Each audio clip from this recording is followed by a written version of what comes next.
السلام عليكم ورحمة الله وبركاته. أحبائي أعزائي مستمعي إذاعة صوت العرب لكل العرب، أهلا وسهلا بكم في حلقة جديدة من برنامجكم أنا المصري. أحبائي أعزائي مستمعي إذاعة صوت العرب، تحدثنا كثيرا عن غزة، تحدثنا كثيرا عن أخلاقياتنا، عن قيمنا، عن السوشيال ميديا وما يحدث بداخلها، ولكن الظاهرة التي تفجع القلب ألا وهي انتشار المخدرات بين الشباب. يعاني وطننا العربي وللأسف الشديد لمخطط لتدمير أجيال بأكملها، ناهيك عن غزة وما يحدث بالأجيال التي دمرت وانتهت تماما. أتحدث عن الوطن العربي برمته، بهيكلته، بمجتمعاته. انتشر هذا السم الخطير بين الشباب ألا وهو سم المخدرات بكل مسمياته، بكل ما صنع، بكل ما استحدث من شيء يذهب العقل. عندما ذهبت إلى مجتمعي الصغير بحثت، وجدت أن من يتعاطى المخدرات للأسف الشديد من سن 15 يبدأ في التعاطي، وربما يبدأ في الإدمان، وربما وربما وربما. تعالوا جميعا نحسبها كده حسبة صغيرة مع بعض. تخيل عزيزي أن بيتا فيه شاب في ريعان شبابه ينضج حديثا عمره 15 يتعاطى المخدرات، ثم ينطلق في الشارع. ماذا يحدث في الشارع؟ تحرش، عدم احترام الجار، مشاكل كثيرة. يأتي بأهلي بالمشاكل، ويأتي بأهلي بكل يوم بشيء جديد بشيء جديد بشيء جديد. يؤثر هذا على مجتمعنا الصغير، وهكذا. اضرب مثلا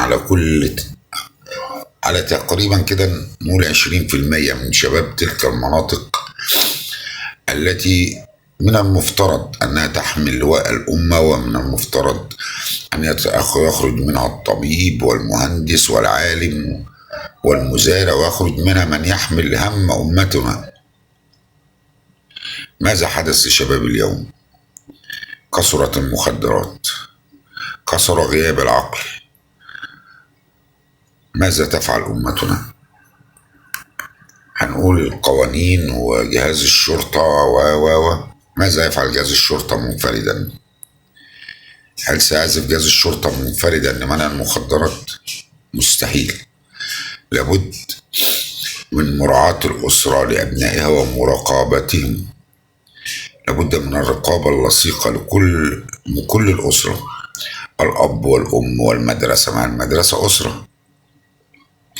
لابد أن تكون أعيننا على أبنائنا. لقد خططوا لنا ونجحوا في خططهم. قالوا من ينقذ الأمة العربية؟ قالوا شبابها الصغير. فاقضي على هذا الشباب. وقع في فخ المخدرات، وقع في فخ السوشيال ميديا، والتي لا يرى فيها سوى العري والدعارة والألعاب التي تحرض على العنف وكثير. يا أمتنا، أيها الأب في منزله، أيها الأم في بيتها، راقبي أولادك. اسأليهم أين كنت وأين ذهبت ومع من تجلس. حاسبيه ووفيله. والأب دورك مش جمع مال وتصرف على أسرة وخلاص، لا، ليك دور كبير قوي. دورك مراقبة ابنك، تشوفه بيعمل ايه في الشارع، تشوف مين صاحبه، تراقبه، تشوفه. إذا أردنا أن ننهض بأمتنا، وأردنا أن ننهض بعروباتنا، وأردنا أن نربي مجتمع فاضل، فعلينا بهذا. الغرب يعلم جيدا، وكل أعداء أمتنا العربية يعلمون جيدا أن حرب السلاح هم الخاسرون. وكلنا نرى في غزة وما يحدث 9 أشهر ولم يستطيعوا السيطرة عليها للآن. إذن السلاح الوحيد الذي يدمر أمتنا العربية هو ضرب الشباب. فلماذا نصمت؟ لماذا يصمت رب الأسرة؟ لماذا تصمت الأم؟ راقبي ابنتك، راقبيها جيدا، حاسبيها، شوفيها راحت فين، جت منين. راقبيها في دروسها، راقبيها في مدرستها.